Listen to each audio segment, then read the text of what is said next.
Hello and welcome to WoW Live, our weekly appointment with all in collaboration with the University of Essex, the baby lab there. And today we have a very special guest, Chiara Bulgarelli, postdoc research fellow at Birkbeck University. Welcome, Chiara.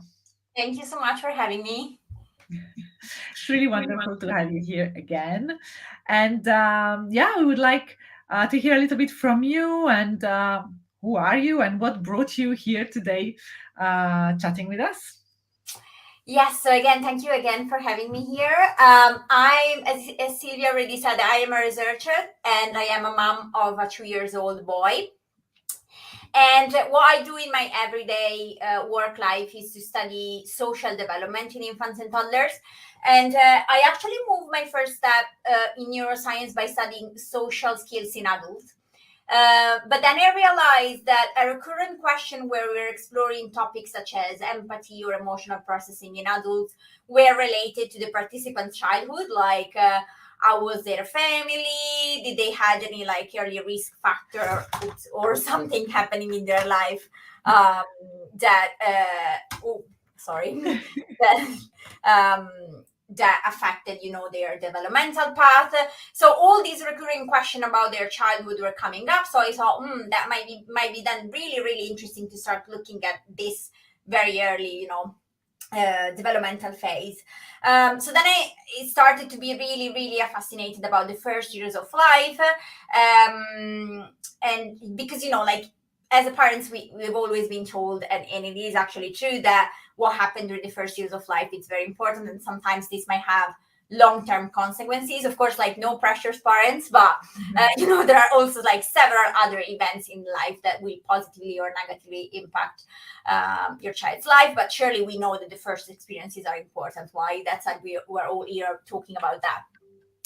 So that's why then I venture myself into social development in babies and toddlers, which is when I moved to London, and I started to be part of the Birkbeck Baby Lab and Toddler Lab, where we have like amazing facilities where we can study these little humans interacting with each other. And at the moment, I'm looking at empathy in toddlers. It's like in this new project that I just started, and hopefully we'll be able to answer some interesting questions soon over the next few years. Yeah, this is super exciting. And we already have some questions that maybe you can answer already. Yeah. Empathy, what is it actually?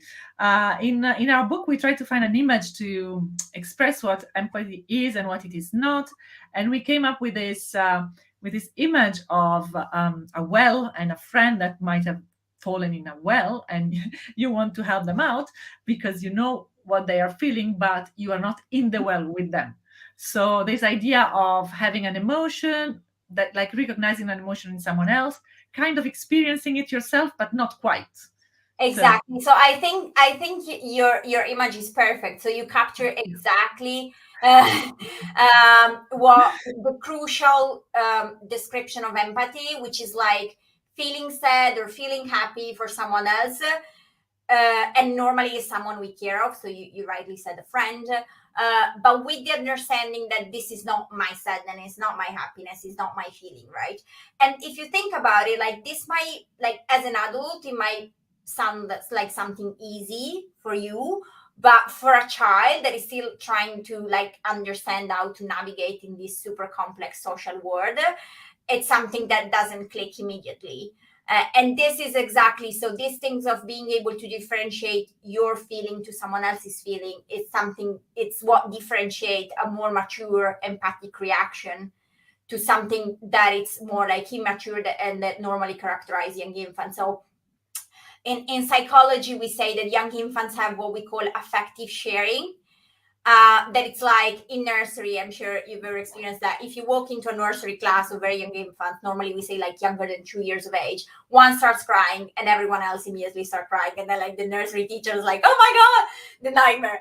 And that's like what we call affective sharing. It's like their affect that is expanding on all the other children, on all the other infants without really have any boundaries. And then it's in older children like toddler, like roughly from the third year of life, that you don't see these reaction anymore. So at the beginning of this project on empathy, what I did, I literally went into a nursery and sit down in a corner because I wanted to actually see how toddlers interact each other, how they social interaction at the very beginning. And you can see this interestingly very, very clearly. So in a class where they were like younger toddlers, again, younger than like roughly 2 years of age, you could definitely see this affecting sharing. So someone crying or the other crying, or most of the time also indifferent. So one infant crying next to another one, and the other one was just like really just keep going with the game he was doing. And when toddlers start to be a bit older, like again 3-4 year of age, they're actually very touched by others' emotions. So most of the time what we see is that one toddler is crying and then the other toddler is like staring at him like, oh my god, what should I do? Or like as if it's a little bit like shocked, or like you can see that this crying is touching himself too, is like in distress too, but it doesn't cry, so it has like a more mature reaction. It's just probably trying to figure out, what to do, and probably start to experience what we call like more mature empathy. So yeah, again, what these like freezing reaction exactly mean, if it's related to a more like feeling inside or something more cognitive happening in their mind, it's probably something we don't know yet, but it's something that we hope we'll figure out within this project on empathy. Wow, we can't wait to hear from it, because it's interesting. We asked our parents what they think about toddlers and empathy. Do they believe that toddlers feel empathy or not? And it's interesting because we have a 80% saying yes and a 20% of people saying no. Okay. So it's like, for what it's worth, is the feeling that we might have as when we see a child reacting to somebody else's emotion. In a way, we are reacting to the emotion of that child as well. So in a way, it's interesting to see what the adults feel. So sometimes we have the impression they don't have that much empathy. Sometimes we have the impression that they just carry on with their own thing. We can have the feeling that they are very self-focused in a way. Yeah, no, it's super interesting to hear from parents. I always like to chat with parents because, I always look at my own child, but, that's like an n equal 1. So it's interesting to hear like from other parents what they think about. And the short answer to the question, do toddlers have empathy? It's probably a little bit. They're still working on it. They're developing, they're learning this skill. So it's not randomly that we started to think about studying empathy within this age. So when I say toddlerhood, I think between like the 3rd and the 5th year of life, because this is the age at which we think this skill develop. So that's why you might have like quite a lot of variability of like, sometimes I think my child is able to be empathic, sometimes super not, like selfish, she doesn't care, because we are at that stage. Like we're studying this age because we hope we'll be able to capture that time when this skill develop. And again, as most of the time happening in development, it's not something that clicks in. It's something probably quite gradual, and there are 2 main reasons I think why toddlerhood is an important phase for empathy. The first, because as I said earlier, there's this skill that gradually developed. There is this ability, it's what we call the self-other differentiation. So this ability to understand that my emotions are different than someone else's emotion, and the ability to differentiate whether like sadness comes from myself or my friends. So this is something, again, at the beginning the infants don't have. It's something that starts to develop around the 2nd year of life. It is definitely like a foundational skill for empathy. And the second important reason for looking at empathy in toddlerhood is because, as I'm sure most parents see in their toddlers, is that it's roughly like around the 3rd years of life that they start to have like more peer-to-peer interaction and more meaningful. So before that, probably toddlers, like infants and toddlers, spend most of the time with their parents. And even if they go to nursery or childminder, childcare anyway, you see that their social interactions that they have are very limited. And most of the time is like, there are like maybe 2 infants, 2 toddlers interacting together, but it's more likely like we are happening to be together playing with the same toy. It's not like a conscious looking for someone else or looking for that specific person. So again, it's roughly probably from the third, the fourth year of life, the toddlers start to have like more peer-to-peer interaction and looking for other friends and starting to have like preferred friends that they want to interact to. So these are the two main reasons why we think toddlerhood might be the key age. I think it's really interesting what you said, for parents, because we have this tendency, maybe also from looking at the red booklet from the doctors, or that there are things that just kick in, like, I don't know, my child has so and so many teeth, my child has started crawling. It's very black and white. It's like Exactly. sometimes on the physical characteristics we can see either the tooth is there or it's not there, and that's it. Yeah. And we kind of tend to apply this kind of expectation to competence in the emotional social interaction department as Exactly. well. And it's really nice that you kind of shine the light on the fact that it's not like that. No, exactly. And I think like what yeah, that's definitely true. So most of the time I don't have in mind any example in like developmental psychology when there's like a skill that clicks in immediately. Like all the things that I can think of are like something that developed gradually. And another thing that by being a researcher in social development, I'd like to reiterate when I talk to parents is that most of the time when we think about development and when we think about learning, when we think about skills that our children learn, we think of, I don't know why, but we are more prone to think about something more cognitively, like start reading, start counting numbers, problem solving, this kind of thing. And we are fine with the fact that our children have to master and little by little be trained in this kind of stuff. Well, social development is not that different, right? So it's still something you have to train, you have to be exposed to other people, be exposed to someone else being sad, being happy. So we can't be angry at our child if it doesn't immediately know how to react when their friends are crying. It's still something that it's hard for them. Like social environment, it's so much stimulating for them, and it's something that they have to navigate little by little. They definitely need our help. And again, it's a skill, like empathy is one of the social skills that they have to start learning how to process it and how to react to that. And again, as in all the thing where you have to practice little by little, you just get better. Yeah.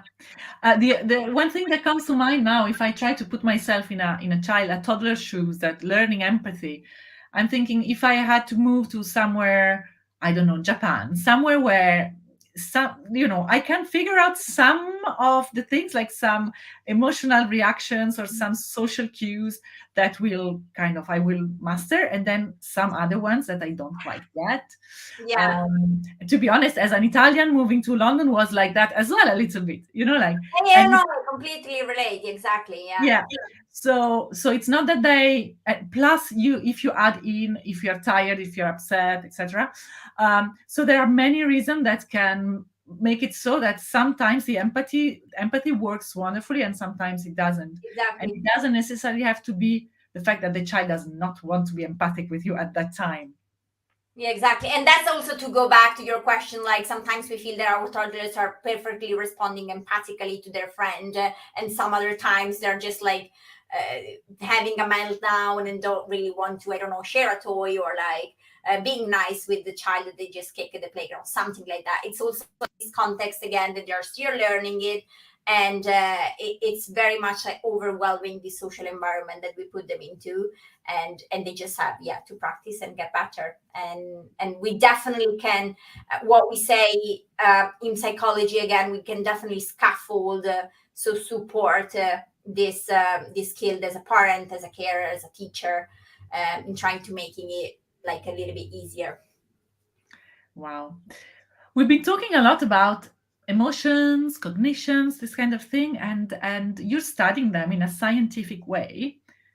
How, most people probably think of this thing as kind of fleeting things that are not quite as real as teeth, or as like things that we can actually touch.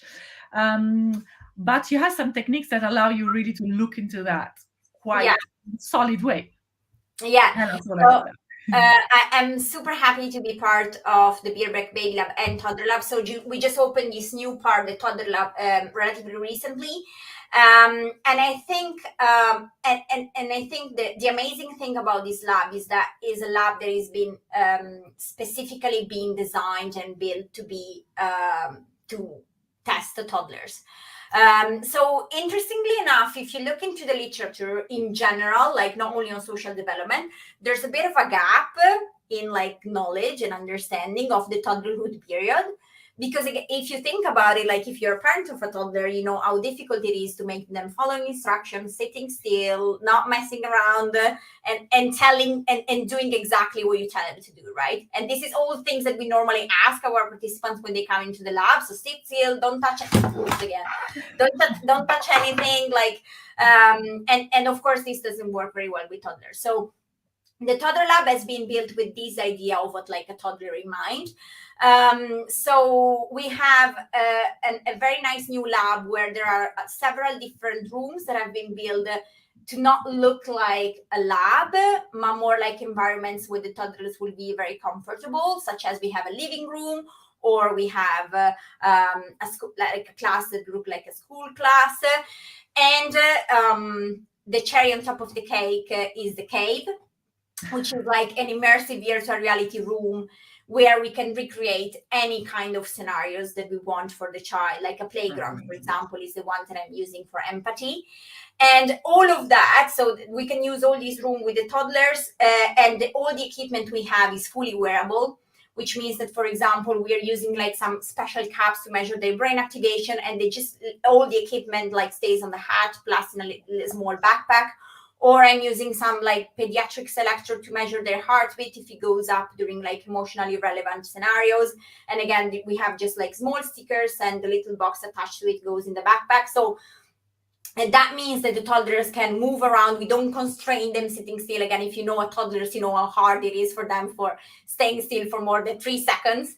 And again, we can take advantage of all these very nice environments where hopefully they feel more like they feel to react as if they would in like a normal environment. Because another thing, like if you are passionate about social interaction as I am, and you want to understand them a bit better, sometimes it's not really realistic to study them just like normally what we would do with an adult is like present some videos on the screen and you sit still, you watch this video, and we measure your brain when you do that. But again, if you want to do something like empathy, if you want to really elicitate like a feeling, doing something like that, it's a little bit like cold and maybe not super realistic.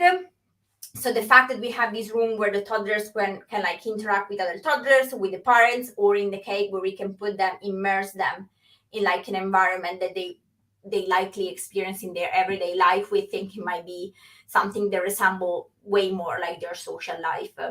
And of course, like if you think about like probably the ideal scenario to study realistically social interaction would be to go like in a nursery, even like if you had the money to have like 20 neuroimaging caps to put them on them and study them there. But while I was spending time in a nursery, I realized even if I had all the money in the world to do that, how difficult it would be, because of course it's a very messy environment, and you can't control all the variables that are like happening, like noise, distraction, blah blah. While in the cave, I think it's like the right balance between having something as realistic as possible, but still like an environment that is controlled by the experimenter, by me. So I know exactly what's happening in that scenario, and I can do something very similar for every child. So specifically what I'm doing for empathy, we are designing some toddlers avatars that are interacting with the toddlers. And throughout the interaction, there will be like some emotionally salient events happening. For example, like, I don't know, the avatar falling over from a trampoline in the playground or something like that. And then we are very interested in seeing how the child reacts, first of all, behaviorally, but also, as I mentioned, like in what happens in their brain and in their physiology, so heartbeat or sweat, these kind of things. This is so exciting. And if anyone is listening to us from London and you want to participate in this kind of studies and you have a toddler, then don't hesitate to reach out to Yeah, no, Chiara. exactly. I would be more than happy to.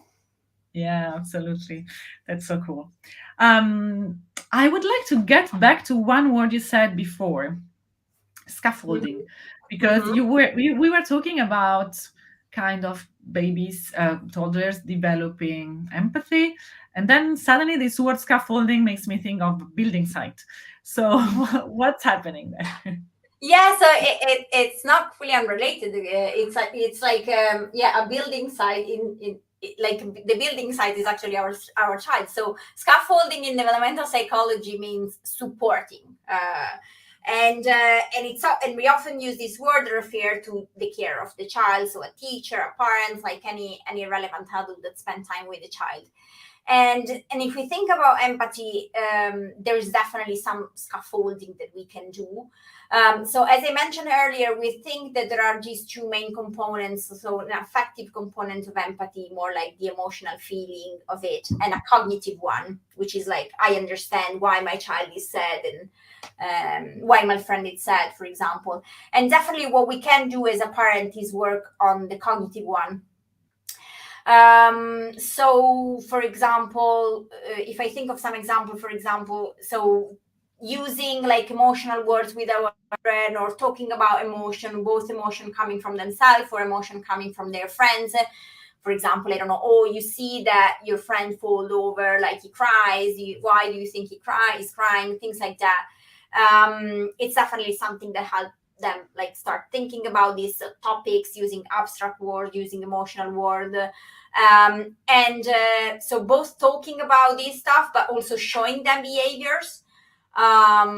So if again, if we are at the playground, our child's friends fall over and our child maybe doesn't have the appropriate reaction that we would like to, but if we show them what we expect him to do, so maybe going there, give him a hug, or giving like a nice word, that will definitely help him, to understand what like a nice friend would do. For example, like infants and toddlers are very, very good at copying us. They copy both the good and the bad things we do. So definitely like being the first promoter of empathy towards them and towards other is, I think, the best scaffolding that we can offer for them, to again. And it's interesting because I think if we do that mindfully, we provide help for the child, but at the same time, we also realize what's challenging about that, Yeah, because it's quite exactly. difficult to be empathic with a toddler sometimes. Exactly, So, exactly. and that's the kind of the challenge. It's exactly the same challenge that we as parents are experiencing, and that the child is experiencing himself. So if we realize that, all of a sudden, instead of being enemies and kind of being kind of angry at each other, we are Yeah, we actually can on the rally. same Yeah, side. We both need to practice empathy. And if I do it, if I show empathy to my child, I'm actually feeling better myself while I do it, but as well, really giving an idea of what the child could do next time that he feels that way. exactly, exactly. Both myself with the child, myself with other people around, but also let's not forget about, for example, myself with my partner, or myself with my friends. Like, because as I said, they copy us all the time, and they observe us more time than when we think of. So they often have an eye on us. So again, we can't expect them to be super empathic or super gentle with each other if they see, for example, us arguing us with his dad or with our people around all the time. So yeah, I know it's hard, and again, no pressure, parents, but definitely being the first promoter of empathy with your child and with the person around you is the best scaffolding that I can think of. Yeah, that's wonderful. And here, yeah, I would like to just put in a little word for self-care, because empathy is one of the first thing that goes out of the roof when you are exhausted. And I Exactly. guess as a parent, there is always a certain level of exhaustion that's going to be there. So, you cannot expect to feel like if you were not a parent when you are. But at the same time, it's a matter of balance, of finding those times where you can really resource yourself, and I don't know, finding ways to share workload with your partner, to ask for support. Sometimes, yeah, priorities have to be rearranged on how we spend time and money, so that we make sure that we have a reasonable level of Definitely. Yeah. rest in our week, in our month, because it's important. That's the only way we can actually show our children how to then give ideas, scaffold Exactly. around them, and so that they can work on this empathy development, which is a long one, right? Yeah, no, Even that for like we adults. talk, exactly. So we talk a lot. Like I've been talking a lot about toddlerhood because that's like the age I'm focusing now, where we said we think everything kind of starts there, but it definitely doesn't end there. Like it's not that by 4 or 5 years they're like mastering empathy, amazing empathic friends and partners, and amazing with us. And so of course it's like this is something that takes quite a long time to develop. And one other thing that I'd always like to point out is that when we talk about development, most often we talk about specific topics, of course, because we have to. Like today we talked about empathy, but of course we can't think about the development of our child as if it was like in little boxes. Like everything comes together, and that's why it's so difficult but so fascinating to study this topic. So of course the development of empathy goes in hand by hand with the development of million other skills, both cognitive and social, that our child goes through. So for example, through the years of the primary school, we start to understand a bit better the concept of, again, abstract words, abstract feeling, at the level of like cognitive level. And this definitely will have an impact on his empathic skills, and they will definitely get better. And like throughout the years of like school, like primary, secondary school, we have more scenarios, more stages of where we can test these empathy skills. So this is definitely like a long journey for most of the skills and aspects of the development that we talk about. Yeah.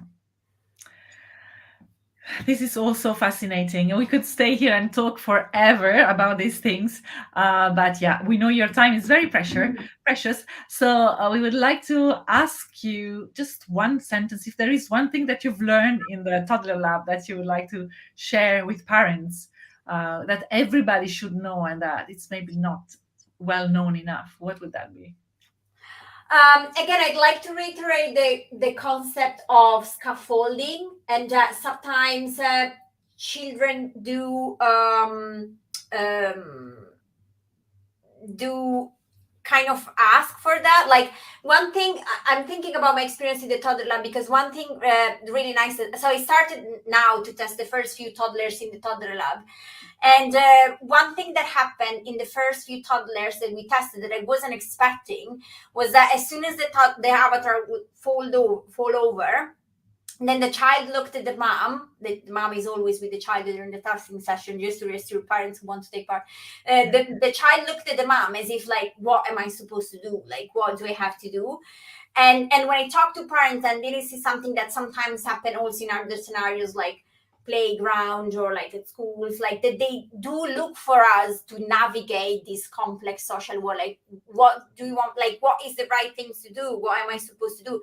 And this happens sometimes with younger infants, more often like when they see a stranger. So I'm talking about very young infants, like 6 8 months old. You might have talked about that, like when they form the first attachment bond. So you encounter a stranger, and sometimes they look at you like, okay, is this a good person? Is this a bad person? You like him? Are you smiling or not? So, and this like happens throughout the development, like under different phases, under different aspects. And so sometimes they do look for our scaffold, for our help to like helping them, again, understanding this word. So again, definitely like let's not underestimate this. Again, empathy doesn't happen overnight, and they definitely need our help to train these skills. Thank you, Chiara. Thank you so much. This was a really exciting conversation. We really hope that you're going to come back, tell us all about what you've learned, I hope and so. all the other exciting things that you're learning about as well. Thank you so much for having me again. Thank you, and have a lovely end of the week and a weekend. Thank you, you too. Bye.